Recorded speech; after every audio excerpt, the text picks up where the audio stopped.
Bonsoir à tous, bienvenue dans votre journal. À la une ce soir, le gouvernement demande une enquête interne à la SNCF et à Réseau Ferré de France. 341 rames Alstom et Bombardier ont été commandées. Le problème, c'est qu'elles sont trop larges pour nos quais. Allons-nous devoir raboter des quais en région centre? On fait le point ce soir. Le PDG de Protex International bientôt devant la justice. Protex est ce fabricant de composants chimiques basé à Château-Renaud, condamné en 2008 pour avoir pollué la rivière de la Brenne. Mise en danger de la vie d'autrui. Dans une semaine, le PDG devra s'expliquer devant la justice. Un Sainte-Maure de Touraine ou un Cantal pour le dîner ce soir. De jeunes entrepreneurs viennent de mettre au point un site de vente de fromage en ligne. Prix attractif, livraison sous 48 heures. Une première en région centre. La petite entreprise survole la crise. Bonsoir à tous. Et on ouvre ce journal en faisant un point sur la météo. Nos deux départements, l'Indre-et-Loire et le Loir-et-Cher, placés en vigilance orange. Météo France prévoit des orages violents, de fortes pluies associées à des rafales de vent. Au sud de la Loire, en Sologne notamment, le risque de grêle est bien plus élevé. Une accalmie est prévue vers 23 h ce soir. Des TER dernier cri, mais trop larges pour nos quais. 341 rames Alstom et Bombardier ont été commandées. Le problème, c'est qu'elles ne sont pas adaptées à nos quais. Résultat, la SNCF doit aujourd'hui raboter 1300 quais. La facture est très salée, 50 millions d'euros. Devrons-nous raboter des quais en région centre? Les précisions de Florent Carrière. Régiolis pour Alstom, Région 2N pour Bombardier. Ce sont ces nouveaux TER qui posent quelques problèmes à RFF. En région centre, pour les accueillir, 35 gares sur 161 doivent subir quelques travaux légers, du rabotage de quais principalement. Selon nos informations, le montant de la facture s'élèverait à un peu plus de 3 millions d'euros, mais pas question pour la région centre de mettre la main à la poche. Surtout pas la main à la poche. Mais il faut que ce soit fait. Et d'ailleurs, je peux aujourd'hui dire aux habitants de cette région que le problème avait été repéré il y a plusieurs mois en région centre, notamment sur Chartres-Paris, qui est la ligne sur laquelle nous allons mettre les nouvelles rames, les régios de niveau. C'était une mauvaise appréciation au départ. Elle ne dépendait pas de la région. La région a bien évidemment demandé à ce que cela soit fait. Aujourd'hui, c'est fait. Et c'est fait sans bourse déliée pour la région. C'est donc RFF qui prendra en charge les travaux. Lignes concernées, Paris-Chartres, Angers-Tours et Tours-Le Mans. Sur les 35 gares, les travaux ont déjà été réalisés dans 50% des cas, comme à Saint-Pierre-des-Corps, où 2 quais ont été mis aux normes. Objectif pour RFF, 3/4 des gares terminées à la fin de l'année et la totalité pour 2015, année d'entrée en service de ces nouveaux trains. La région centre a commandé 14 rames à Bombardier pour équiper Paris-Chartres. Seules 3 gares sont concernées. Les 32 autres le sont par les commandes des autres régions, Pays de la Loire et Poitou-Charentes, qui ont choisi quant à elles le modèle d'Alstom. Le gouvernement demande des comptes à la SNCF et à Réseau Ferré de France. Une enquête interne a été ordonnée. Guillaume Pelletier a visiblement fait le bon choix en partant à la conquête du Loir-et-Cher. Élu maire de Nans-sur-Beuvron, une petite commune de 1200 habitants, le vice-président de l'UMP qui avait sans succès tenté de s'ancrer dans le paysage politique tourangeau sera désormais le nouveau patron de l'UMP dans le département du Loir-et-Cher. Il succède ainsi au député Patrice Martin-Lalande. Le conseiller régional du centre, Nicolas Perruchot, sera son vice-président. Et politique toujours, en Indre-et-Loire, la commune de Bléré rejoue le premier tour des élections municipales ce dimanche. Suite à la polémique qui avait perturbé les élections, une liste avait été invalidée. Les 2 autres avaient préféré abandonner la course au fauteuil de maire. Depuis 2 mois, c'est une délégation mise en place par la préfecture d'Indre-et-Loire qui gère les affaires de la commune. Audrey Champigny. Création d'emplois, aménagement des rythmes scolaires ou encore réflexion sur un nouveau pôle santé, tels sont les thèmes de campagne pour ces élections un peu particulières. Renouvelée à 50%, l'équipe sortante menée par Joël Lebris, anciennement par Régis Chauvel, mise elle sur la continuité et l'expérience, 2 arguments forts qui selon eux pèseront dans la balance. On est déjà la liste sortante, ils ont déjà vu ce qu'on était capable de faire. On a une liste nouvelle avec pas mal de jeunes qui ont quand même des bonnes idées. Et bon, je pense que ça va booster un petit peu la liste et pour moi, il ne va pas y avoir de problème pour pouvoir travailler. De son côté, la liste de Jean-Jacques Reillon reste inchangée. L'équipe qui avait vu sa liste invalidée repart plus motivée et plus unie que jamais. Son leitmotiv, être plus à l'écoute des habitants. De toutes les rencontres qu'on a pu faire avec les comités de quartier, avec les gens en tractant et tout ça, nous ont dit mais attendez, on veut être écouté. Au 31 décembre de l'année 2014, on veut quartier par quartier ou rue par rue, si vraiment ce sont des grandes rues, aller à la rencontre des gens, donc au travers de réunions, pour les écouter. Enfin, troisième et dernière liste, celle de Daniel Labaronne, qui s'engage, s'il est élu, à reverser tous les mois une partie de son indemnité de maire au Centre communal d'action sociale, ou bien encore de mettre en place un transport municipal et une monnaie locale. Pour le candidat, ces élections sont l'occasion d'une nouvelle donne.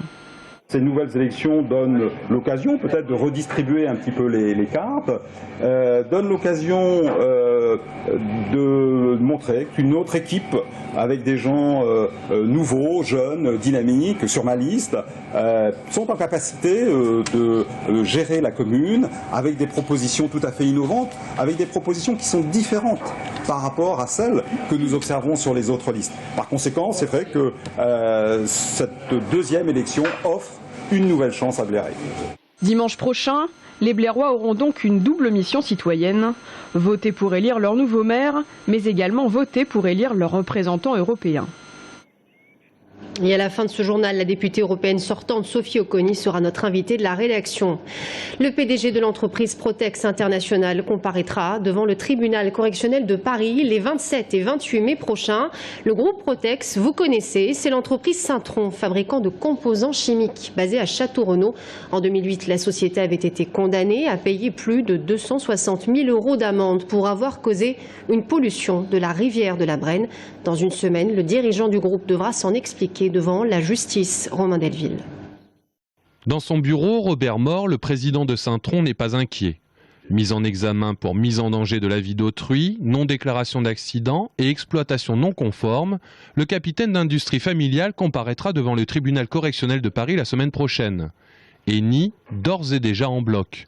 Mais il n'en est pas question. Il n'y a pas eu de mise en danger de la vie d'autrui. Je le rejette catégoriquement. Il y a eu, si vous voulez, des déversements accidentels dans la rivière la Brenne, mais bon là, je le déplore aussi, on a eu un certain nombre de poissons qui ont été tués, mais absolument pas la vie d'autrui. On vise le risque zéro et on ne l'atteint jamais. Mais nous, on vise la sécurité 100% et on n'y arrivera jamais. Mais on améliore en permanence la sécurité. L'association pour le respect de la Brenne et de son environnement, l'Arbre, ne l'entend pas de cette oreille. Créée à la suite de l'explosion de 1988, l'Arbre considère que ce procès pourra enfin révéler les pratiques de Saint-Tron et de ses dirigeants. C'est un aboutissement après 25 ans de bagarre de notre part, après que quand même la préfecture a pris ses responsabilités petit à petit. C'est une usine qui fuit, qui se corrode, des réparations qui ne sont pas faites, des fuites qui ne sont pas déclarées, les incidents qui ne sont pas déclarés. C'est un peu ce qui la caractérise, on pourrait dire. La perquisition a eu lieu il y a 4 ans, elle avait mobilisé 70 gendarmes. L'instruction du dossier est bouclée depuis 1 an et demi et le procès aura lieu la semaine prochaine. Alors, riverains, salariés et pêcheurs en sauront un peu plus sur les rejets de Saint-Tron dans l'atmosphère et la rivière voisine. Le 31 mai et le 1er juin, vous irez probablement célébrer les vins du Val-de-Loire. 12e édition cette année. 10 grands chefs cuisiniers de la région seront présents et 79 appellations seront représentées au total. Un événement qui rencontre généralement beaucoup de succès. On écoute l'adjointe au commerce de la ville de Tours, Céline Ballesteros. Vitiloire saison 2014, c'est un gros succès puisque nous attendons cette année plus de 150 exposants, 30 de plus que par rapport à l'année dernière. Nous avons, comme vous le savez, fermé une partie des boulevards à la circulation afin de rajouter nos 30 exposants. Ce que nous avons aussi, dans la continuité de la foire, nous avons le Portugal qui était donc présent et qui était notre partenaire à la foire. Nous avons trois régions du Portugal qui vont venir présenter leur domaine. Quel fromage voudriez-vous déguster justement au dîner ce soir? Une jeune entreprise vient de créer il y a quelques mois un site de vente de fromage en ligne. En 2 clics, vous achetez le fromage de votre choix à des prix attractifs.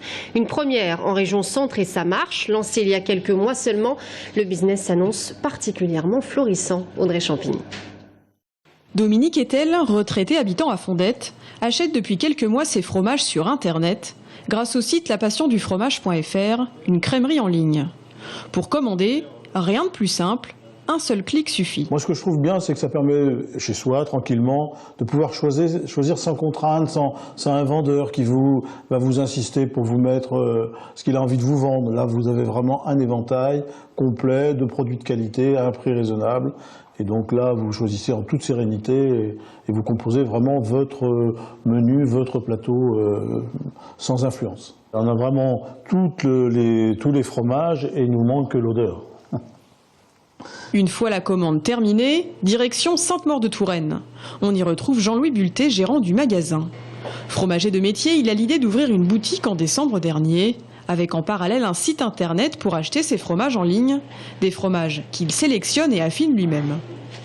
Le but, c'est de proposer des fromages de qualité avec une bonne maturité, un affinage qui soit parfait, et puis en leur proposant une gamme tarifaire qui soit intéressante. C'est pour ça qu'aussi on fait des remises en fonction des paniers de commandes. Le but, c'est que le fromage il puisse être accessible à tous, même sur un plan financier, que ce ne soit pas un produit de luxe.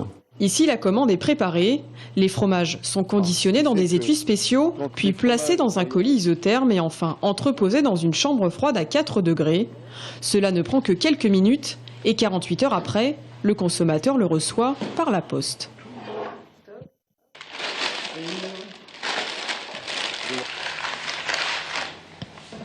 Du Morbier, du Sainte-Maure-de-Touraine. Hormis le célèbre Sainte-Maure-de-Touraine, pas moins de 100 variétés de fromages sont proposées, à des tarifs pouvant aller jusqu'à 35% moins cher que sur d'autres sites. Un concept qui semble déjà faire son petit effet. Chaque semaine, ce sont une douzaine de commandes qui partent dans tout l'Hexagone. Jean-Luc Ettori fait le bilan sur le plateau du débrief TV Tour Val-de-Loire. À l'issue de la saison, le manager du Tour FC parle mercato, recrutement. Il évoque l'avenir du club, ses ambitions, mais également le départ de la pépite Andy Delors qu'il va bien falloir remplacer. On écoute un extrait. On va coller un peu aux critères d'Andy quelque part. On ne va pas essayer de prendre une copie parce que ça on n'y arrivera pas. Mais de toute façon, la Ligue 2, on sait bien qu'il faut d'abord avant tout être un bon. Si c'est possible un bon joueur, mais un combattant. Et puis on va prendre un peu les chiffres, parce que malgré tout le football ça reste aussi un problème de chiffres. Donc son remplaçant sera quelqu'un qui aura marqué des buts ou en Ligue 2 ou plus haut ou ailleurs, mais qui aura marqué des buts. Et vous retrouverez l'intégralité de cette interview dans le débrief présenté par Bastien Mathieu, juste après l'invité de la rédaction à 19h15, puis rediffusé à 22h30 sur TV Tour Val-de-Loire.